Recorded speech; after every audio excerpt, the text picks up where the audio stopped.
저는 오늘 본문의 말씀을 통해서 하나님이 찾으시는 것이라는 제목으로서 본문의 말씀을 나누려고 합니다. 안 하셔도 됩니다. 지금은. 아마 이제 이 전구가 굉장히 산란하게 반짝반짝거리기 때문에 여러분들의 그 시선이 이렇게 분산되는 것을 막기 위해서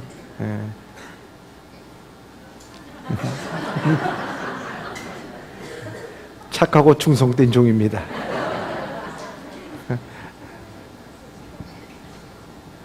우리 박수로 한번 맞아주시고.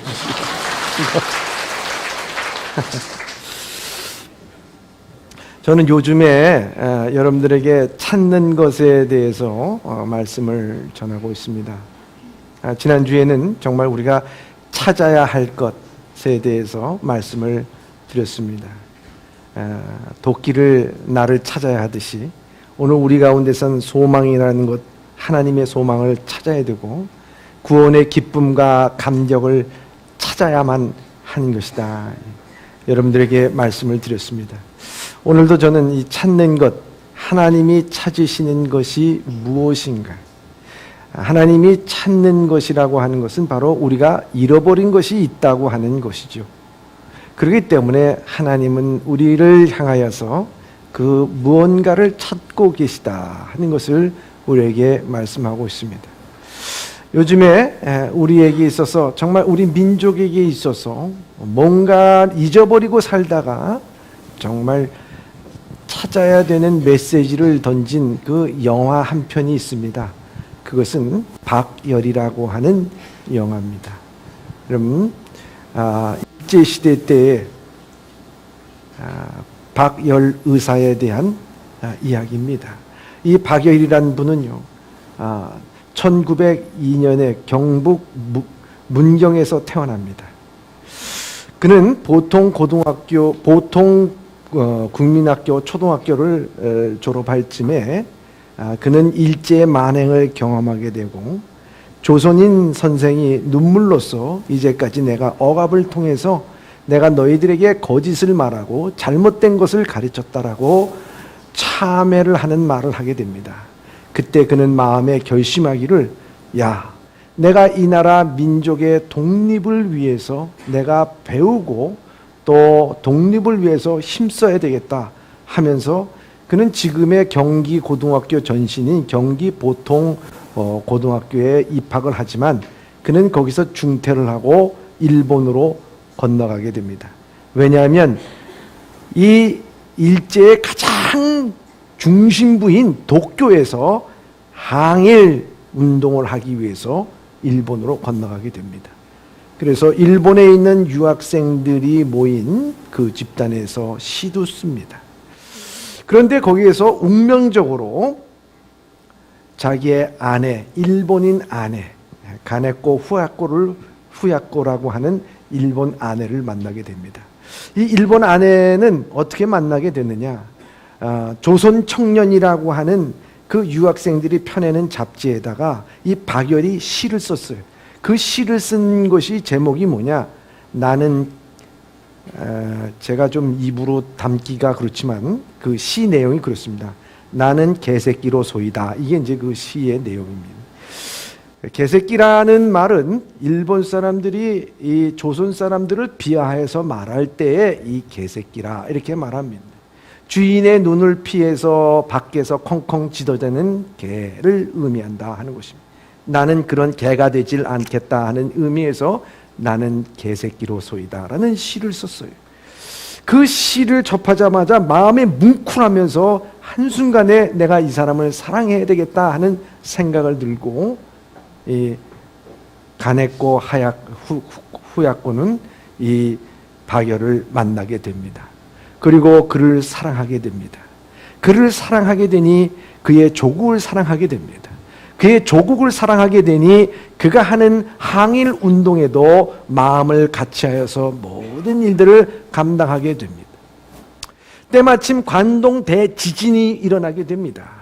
그래서 그 광동 대지진으로 말미암아 희생양을 찾고 있을 때 조선 사람이 운물에다가 독약을 탔대느니 뭐 이러면서 조선 사람들을 희생을 시킵니다. 언론이, 세계 언론이 그것에 대해서 너무 부당하다고 자꾸 압력을 가하니까 그 중에 한 사람을 이제 대신 희생양으로 삼는데, 그것이 바로 이 박열이라고 하는 사람과 그 부인을 잡게 됩니다. 그래서 그는 이랑을 죽이려고 했다라고 하는 그런 것으로 인해서 그를 체포하고 재판하여서 죽이려고 합니다. 그렇게 됐을 때 이 박열은 그 앞에서 나는 이랑을 죽이려고 한 적이 없다라고 얘기하지 않고 당당히 얘기합니다. 나는 이랑을 죽이려고 했대. 내가 할 수만 있다면 모든 것을 다 동원해서 나는 이랑을 죽일 것이다 라고 당당하게 말을 하게 됩니다. 그래서 사형 언도를 받습니다. 그런데 이 언론인들과 모든 그 세계의 여론들이 어떤 특별한 그 증거도 없는 사람을 사형으로 처한다는 것은 잘못된 일이라고 자꾸 얘기하게 되니까 여론에 밀려서 단 한 주 후에 무기징역으로 감하게 됩니다. 그 아내 가야코와 박열은 서로 다른 감옥소에 수용이 됩니다. 그 재판 과정에서 그 재판장이 사형 선고를 내리면서 그러자 이 박열은 그 재판관에게 이렇게 얘기합니다. 이보게나 재판관, 수고 많았네. 당신이 권력이 있어 힘이 있어 내 육체는 어떻게 할지는 모르지만 그러나 내 정신까지 당신이 죽일 수가 없네 라고 하는 아주 유명한 말을 하게 됩니다. 또 일본인 아내에 대해서 사면장을 내었지만은 일본인 아내 가야코는 그 앞에서 이 모든 사면장을 찢어버리게 됩니다. 그리고 그 남편 박열과 함께 죽음을 함께 맞이하려고 합니다. 사랑하는 아내 가야코 후미코, 저는 이 박열이라고 하는 의사, 이 박열이라고 하는 열사도 있지만 그 후에 이 일본인 아내의 모습이 더 처절한 것을 보게 됩니다. 그는 이런 글을 남기게 됩니다. 아내 후미코는 이런 글을 남기게 됩니다. 박열을 처음 사랑했던 그 순간부터 예상하고 있었다. 어쩌면 나도 박열의 식민지 조선 독립에 휘말릴지 모른다고. 아무리 독립운동이 나의 사상에 반한다 한 것일지라도 나는 박열을 사랑했다. 사랑받고 있는 것은 타인이 아니다. 사랑하는 타인 속에서 발견할 수 있는 것은 자신이다. 즉 그것을 확대라고 할 수가 있다. 나는 박열을 사랑했고 박열은 조선을 사랑했다. 그래서 조선을 사랑했고 조선 독립을 위해 나섰다. 박열의 동료들에게 말해두고자 한다. 이 사건이 우습게 보인다면 우리를 비웃어 달라고. 다음 재판관에게 말해두고자 한다. 모든 것은 권력이 만들어낸 허위이고 가식이다. 부디 우리를 함께 단두대 위에 세워달라. 나는 박열과 함께 죽을 것이다. 박열과 함께라면 죽음도 오히려 만족스럽게 여길 수 있다. 그리고 박열에게 말해두고자 한다. 설령 재판관의 선고가 우리 두 사람을 나누어 놓는다 해도 나는 결코 당신을 혼자 죽게 하지 않을 것이라고. 참 가네코 후야코의 그 아내가 박열을 사랑하고 박열을 사랑하니까 박열의 나라를 사랑하고 박열의 나라를 사랑하니까 박열의 나라의 아픔을 사랑하고 그리고 조선의 독립을 위해서 기꺼이 남편과 함께 단두대에 세워달라는 이야기를 남기게 됩니다. 그 후에 3년 만에 아내는 형무소에서 죽게 됩니다. 그리고 이 박열은 22년이라는 장기간의 복무, 거기에서 징역살이를 하고 해방이 끝난 후에도 2달 더 살다가 조국에 오게 됩니다. 6.25를 맞이해서 그는 피납이 돼서 납북이 되어서 72세의 일기로 평양에서 죽게 됩니다. 거기에서 그는 그 애국 지사 묘라고 하는 곳에 묻히게 됩니다. 남북이 함께 다 인정했던 애국 열사라고 말할 수가 있습니다. 저는 이 영화를 보면서 마음속 뭉클하게 다시 한번 깨닫게 되는 것이 있었습니다. 총과 칼과 권력을 휘둘렀던 일본, 막강한 힘을 가졌던 그 일본이 이 초라한 조선인과 그 안에 힘도 없고 백도 없고 능력도 없는 이 두 사람 앞에서 너무 초라하게 보인 겁니다. 너무 보잘것없이 보인 것입니다. 이 두 사람이 자유를 향한 정신, 독립의 정신, 그것을 사랑한 한 여인의 지극한 사랑 앞에서 권력도 힘도 아무것이 되지 않고 참 너무나도 허무하고 우습고 그야말로 참 너무나도 가치 없는 그러한 존재처럼 보인다 하는 것입니다. 사랑하는 예봄의 성도 여러분, 오늘 이 땅이 어떻습니까?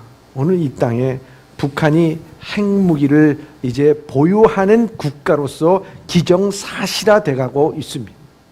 온 세계는 그것을 무마하기 위해서 변죽만 울리고 이런저런 얘기는 하지만 이 문제를 해결할 수 있는 것은 우리나라밖에 없다는 사실입니다.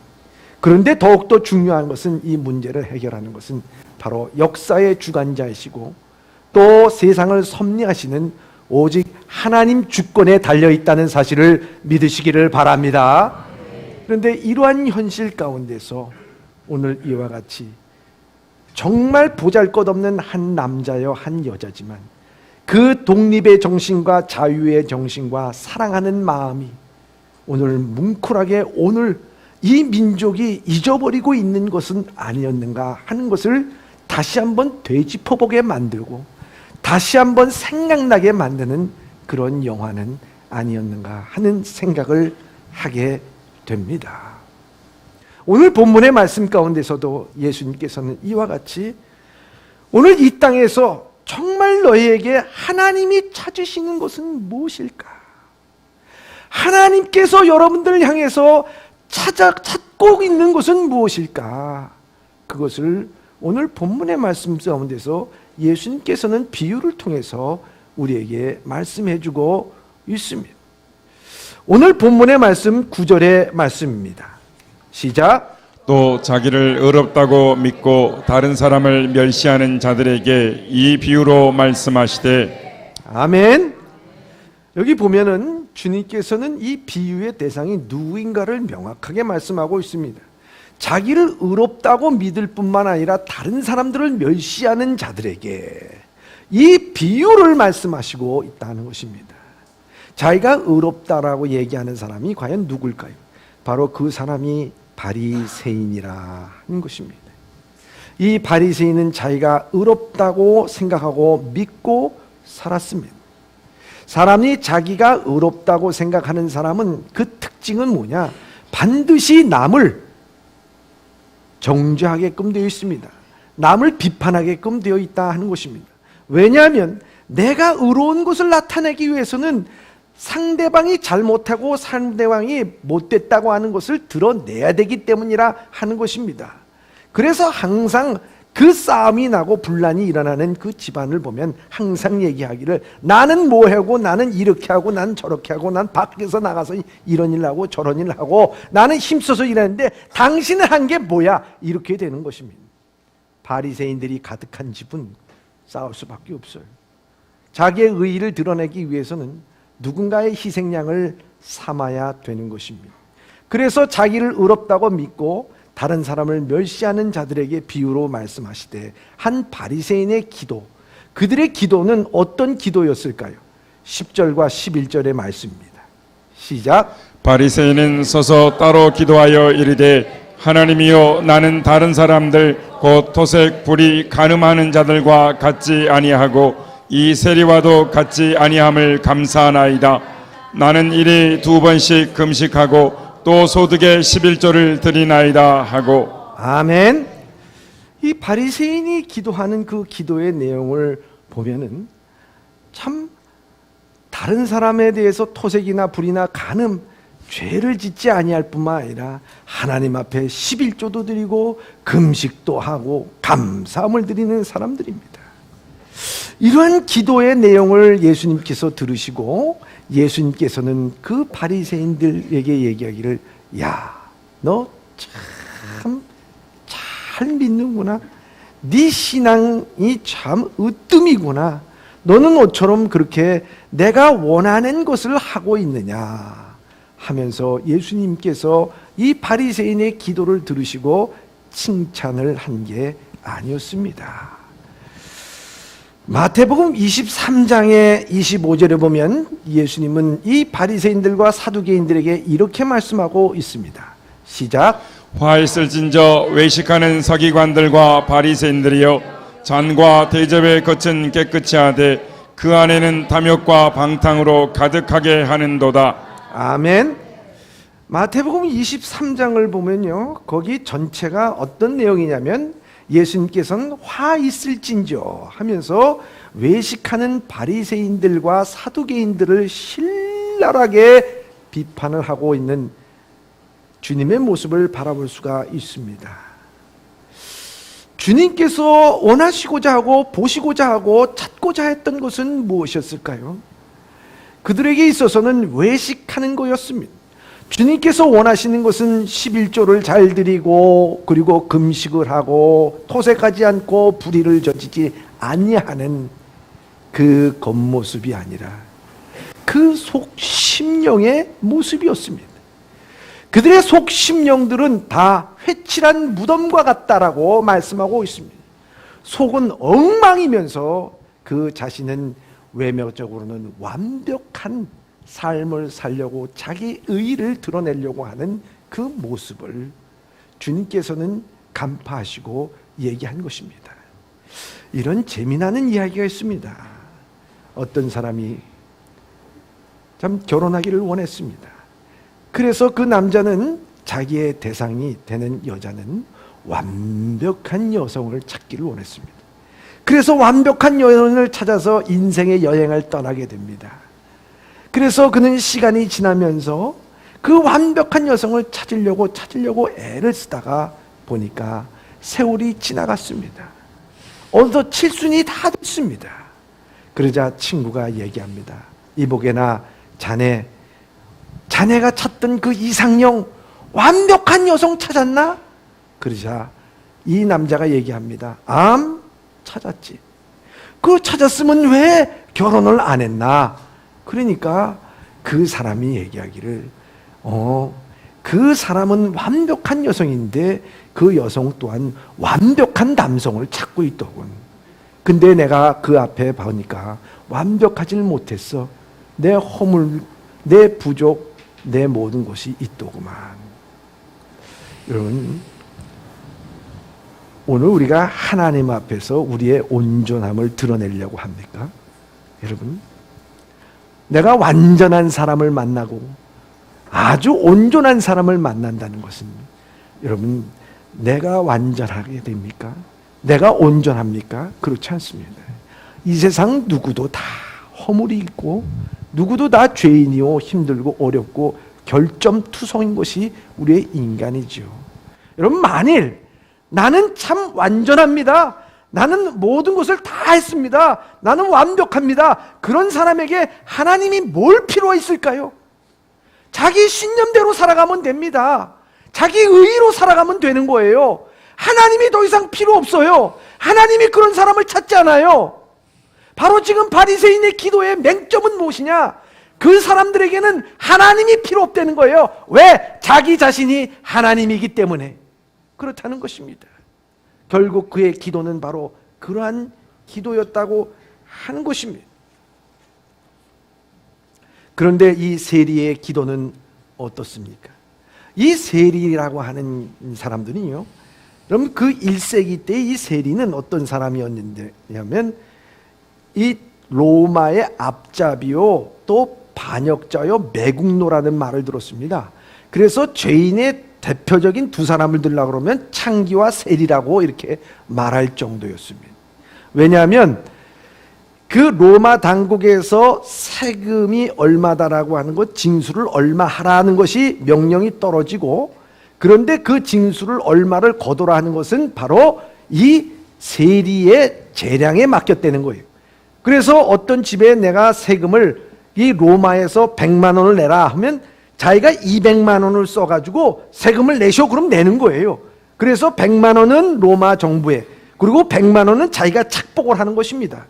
그러니 그것을 아는 이스라엘 백성들이 바라보는 이 세리는 얼마나 매국노요. 그는 정말 이 백성들의 피를 빨아먹는 흡혈귀와도 같은, 그리고 고리대금 업자와 같은 그런 악랄한 사람이라고 하는 것입니다.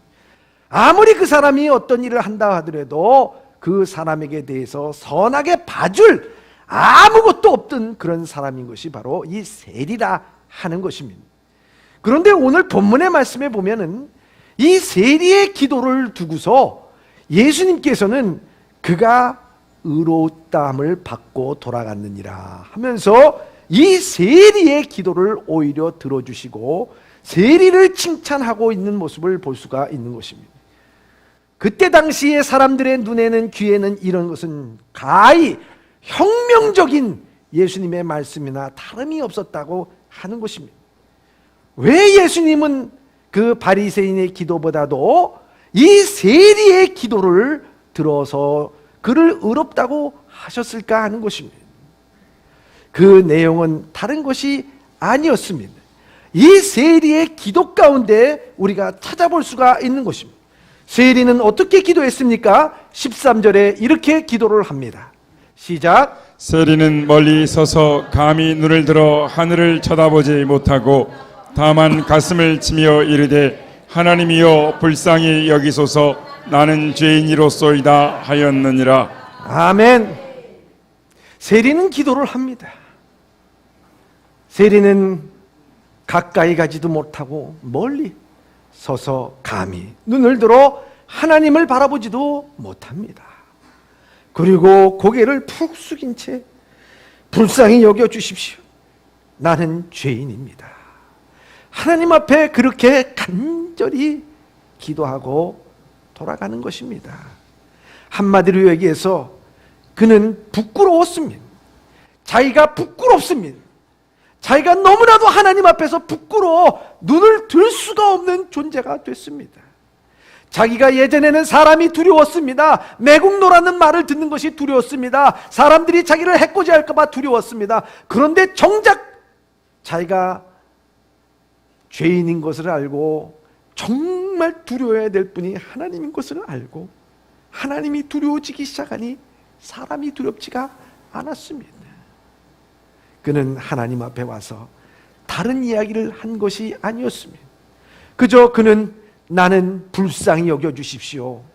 나는 죄인이로소이다 하고 주님 앞에 무릎을 꿇고 자기 속마음 속의 깊은 죄성에 대해서 주님 앞에 토로해놓고 나를 온전히 의롭다게 인정하여 주실 분, 나를 온전히 치유하고 온전히 회복시켜 주실 분은 여호와 하나님 한 분밖에 없습니다. 그는 기도합니다.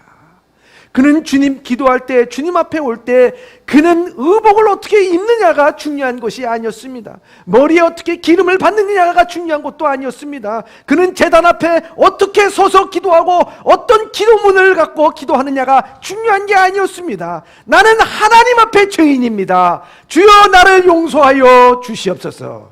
그게 그 기도의 내용이었습니다. 이 바리새인, 이 세리의 기도는 일감을 갖고 온 기도가 아니었습니다. 하나님 이런 일도 해주시고 저런 일도 해주시고 이번에 사업을 하는데 사업 잘 되게 해주시고 자녀 잘 되게 해주시고 뭐 하게 해주시고 잔뜩 하나님께 일감만을 맡기고 온 것이 아니었습니다. 나는 내 일감 이런 것들이 다 필요 없습니다. 그저 하나님 앞에서 나는 죄인입니다. 나를 불쌍히 여겨 주시옵소서. 기도를 합니다. 깊이 생각해 보게 됩니다. 하나님께서는 뭐를 찾으시기 때문에 이러한 비유를 우리에게 말씀해 주셨을까? 다윗이 밧세바를 범한 후에 정말 하나님께서 나를 찾으시는 것이 무엇인가? 그걸 깨달았습니다. 다윗이 예전에는 하나님이 기뻐하시는 일이 전쟁에서 승리하는 일일까? 하나님의 법궤를 옮겨서 성전을 짓는 일일까? 하나님이 원하시는 방법대로 나라와 민족을 이끌어가는 것일까? 물론 그것도 하나님이 좋아하는 일이라는 거예요. 그런데 하나님이 정말 좋아하고 하나님이 나를 통해서 찾고자 하는 것은 다른 것이 아니었습니다. 그는 밧세바를 범한 후에야 그것을 깨달았습니다. 그것이 무엇인가? 시편 51편 17절의 말씀입니다. 시작. 하나님께서 구하시는 제사는 상한 심령이라 하나님이여 상하고 통회하는 마음을 주께서 멸시하지 아니하시리이다. 아멘. 하나님께서 원하시는 것이 무엇일까? 하나님께서 나를 통해서 구하시는 것이 무엇일까? 그것은 상한 심령이라. 상처받고 힘들고 통회하는 마음. 주여, 나는 죄인이로소이다. 나를 긍휼히 여겨 주시옵소서. 우리가 하나님 앞에서 내 의를 드러내봤자 얼만큼 드러낼 수가 있겠습니까? 그러나 끊임없이 내 속에서 솟아나는 이 죄성, 끊임없이 하나님께서 인정받기 위해서 하나님의 은혜로만이 살 수밖에 없는 인생임을 깨닫고, 주여, 내 상한 심령, 상하고 통회하는 마음을 주께 드립니다. 주님께서 그래, 그 마음을 보시고 그를 위로하시고 그를 회복시켜 주시고 그를 자녀 삼아 주시고 그를 다시 높이 들어서 쓰게 될 줄 믿습니다. 주님은 그걸 원하시는 거예요.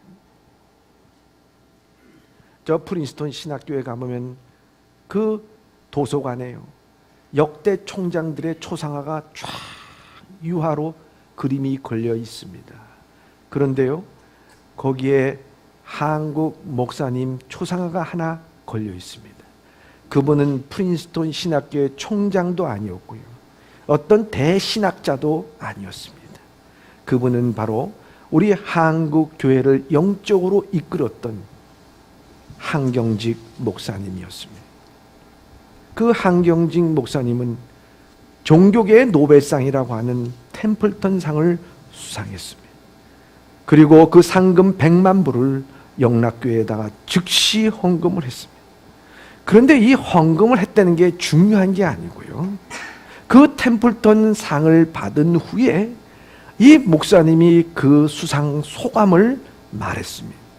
수상 소감을 말할 때 하나님 감사합니다, 내게 이런 영광을 주심을 감사합니다 하는 것이 수상 소감이 아니었습니다. 한경진 목사님은 이렇게 수상 소감을 하고 있습니다.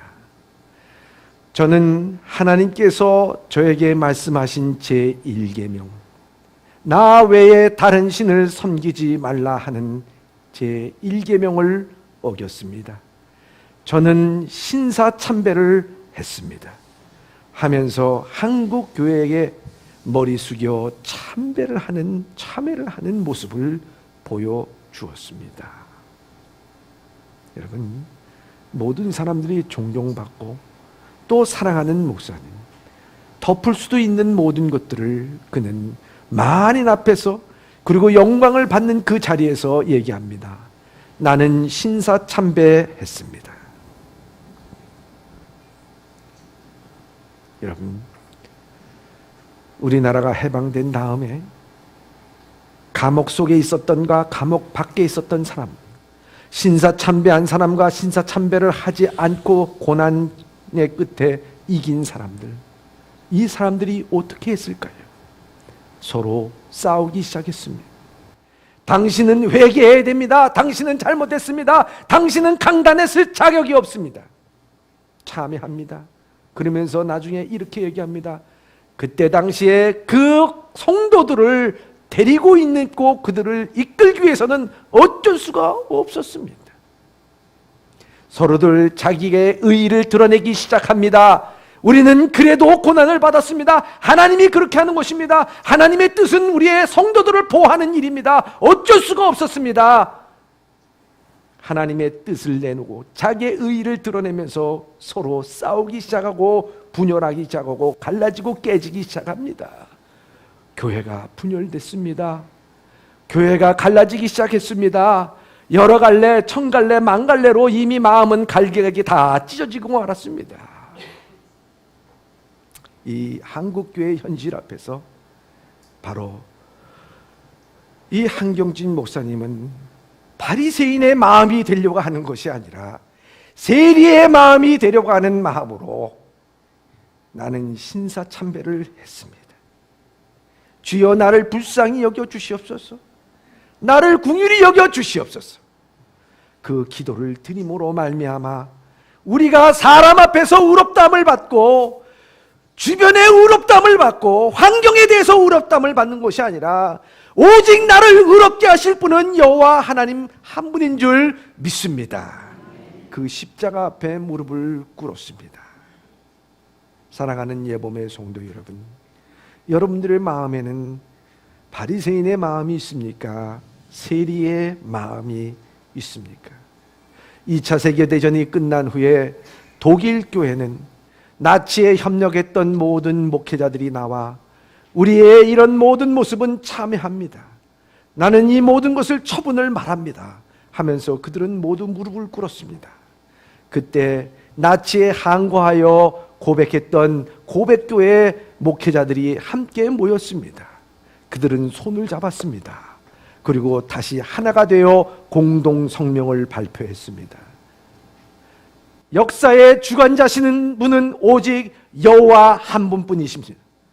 뿐만 아니라 우리를 구원하실 분은 예수 그리스도 한 분뿐인 것을 우리는 믿습니다. 이것을 그들은 고백하여서 하나가 되어서 나가게 되었습니다. 오늘 주님께서는 이 풍파많은 세상, 험난한 세상, 유혹 많은 세상, 우리에게 대해서 바리새인이 되라고 사단은 항상 우리를 부추기고 있는 이 세상 가운데 여러분들은 어떤 마음을 갖고 있는가 하는 것입니다. 여러분, 하나님이 찾고자 하는 마음이 무엇이었을까요? 주님께서는 기도하고 돌아가는 그들을 바라보면서 14절에 이렇게 말씀하고 있습니다. 시작. 내가 너희에게 이르노니 이에 저 바리새인이 아니고 이 사람이 의롭다 하심을 받고 그의 집으로 내려갔느니라. 무릇 자기를 높이는 자는 낮아지고 자기를 낮추는 자는 높아지리라 하시니라. 아멘. 주님은 말씀하고 있습니다. 바리새인이 아니라고요. 내가 찾는 것은 바리새인의 마음이 아니라고. 이 세리의 마음이라고. 이 겸손한 마음이라고. 세리가 어떤 일을 하고 어떤 무엇을 했는지 그게 중요한 것이 아니라 하나님 앞에서 어떤 사람이 되느냐가 중요한 거라고 우리에게 말씀하고 있는 것입니다. 넬슨 벨이라고 하는 사람은 다음과 같이 말합니다. 교회가 감당해야 되는 근본적인 싸움의 대상은 빈곤, 인종차별주의, 주택 문제, 인구 문제, 군비 경쟁, 법과 질서, 마약 등과 같은 문제가 아니라 이러한 문제들은 질병의 증상일 뿐입니다. 질병 그 자체는 아닙니다. 질병은 인간 마음속에 있는 죄입니다. 바로 이 영적 싸움의 대상인 죄를 향해서 하나님 앞에 겸허히 머리 숙이고 나갈 때 오늘 우리는 바리새인들과 같은 마음을 갖고 있는 교인, 바리새인들과 같은 이 세리와 같은 마음을 갖고 있는 이 교회가 될 때 하나님께서는 이 교회를 진정 그러한 마음을 찾으시고 이 교회를 통해서 하나님께서는 의롭다 하실 것이고 이 교회를 통해서 오늘 이 땅의 빛과 소금의 직분을 다할 수 있는 우리 예범의 성도들이 다 되시길 주님의 이름으로 축원합니다. 기도하겠습니다. 사랑의 하나님 아버지,